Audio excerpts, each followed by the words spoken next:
Broadcasting from Studio 300 on Cal Poly's campus, you're watching Mustang News. Good morning, Mustangs. Today is Wednesday, April 9th. I'm Christina Favuzzi. Mustang News starts now. There's one less candidate in the race for ASI president after a disqualification last week. Civil engineering junior Will Blumhardt was disqualified for not meeting election qualifications. The requirements include a 2.0 cumulative Cal Poly GPA, a 2.3 GPA for winter quarter, being a member of the student body, and not being any sort of sanctioned probation. 15 ASI board of directors were also disqualified. With Blumhardt out of the race, that leaves only 3 candidates running for president. Elections are set for April 23rd. Cal Poly celebrated International Women's Day on Tuesday. Toyota is the feminist activism community and Women and Gender Studies Honor Society on campus. They hosted an event in the University Union to celebrate women. Some of the organizations that ran booths were Her Campus Cal Poly, Safer, Cross Cultural Centers, and KCPR. The vice president of Toyota wants students to understand that the movement is not just for women.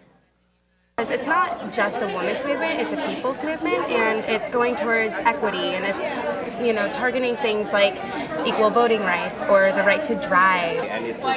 Toyota had quizzes, a memorial stand of influential men and women, and an interactive art display for the club fair. International Women's Day is officially on March 8th, but Cal Poly celebrated today due to scheduling issues. Cal Poly's American Society of Mechanical Engineers Club won a top honor last weekend. They hosted and competed in this year's Student Professional Development Conference, taking first place in one of the design competitions. Morgan Butler was out at the competition. 17 schools from the Western United States gathered at Cal Poly to participate in the American Society of Mechanical Engineers Student Professional Development Conference this weekend. Cal Poly took first place in the unmanned air vehicle competition, where teams were challenged to design and build a UAV which could drop a weight and maneuver through obstacles under a time constraint. The entire conference consisted of 5 competitions, 3 presentation, and 2 design. Another challenge was to build and race a RC Baja car. The Baja competition consisted of a slalom trial and head-to-head races, which was won by Eastern Washington University. The conference focuses on more than just competitions, however, hosting various workshops including guest speakers and industry panels. Beyond just having competitions where students compete, they also have a really good opportunity to see how industry will work in the future and to start to make the important connections they'll need in industry as well.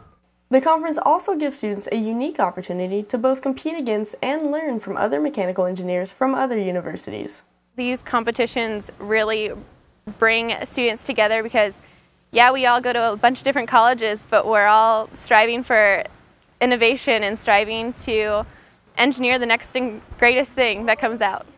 A win at the district level means Cal Poly has earned a chance to compete at ASME's International Mechanical Engineering Congress and Exposition, which will be held in Montreal, Canada this November. We're just hoping to show Cal Poly in the best light that we can as an ASME chapter. Morgan Butler, Mustang News. Cal Poly will be competing against 9 other teams from around the world when they travel to Montreal in November. Well, April is Sexual Assault Awareness Month, and Cal Poly's Safer program is putting on events to help raise awareness on campus. Safer wants to educate students and the San Luis Obispo community about sexual assault prevention and how to support survivors. Safer provides support for Cal Poly students through education, advocacy, and crisis counseling. So we think that it's really important for students to gain a better understanding about what the actual issue is, and like I said, how we can help survivors and help for it not to happen anymore, basically. So yeah, that's what the month's about. You can find a full calendar of events on the Cal Poly portal and the Safer website. Now, taking a look at your weather for this Wednesday, we have a warm day ahead. Our high is 84 degrees, and we will cool off to 49 in the evening.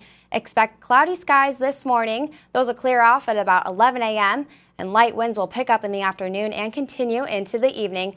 We have above normal temperatures forecasted throughout this week, but a low pressure system will move through the area by the weekend, cooling us off. Well, that's Mustang News for this Wednesday. You can find constant broadcast coverage on mustangnews.net. Have a great day, Cal Poly.